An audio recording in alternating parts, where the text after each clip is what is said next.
How to make it easy. Wallpaper for your device, Part 2. First, use the digital pen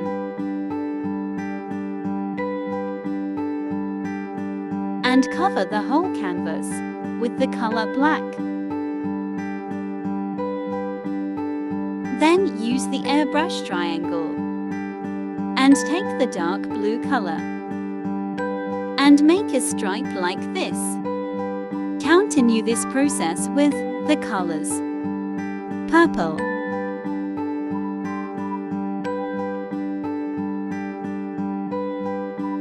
pink,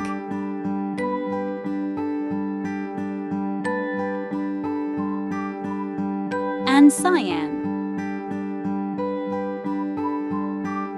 After that, blur the whole thing.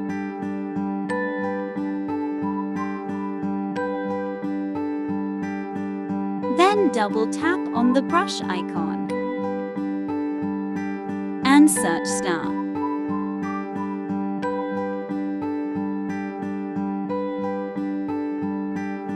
Then add a layer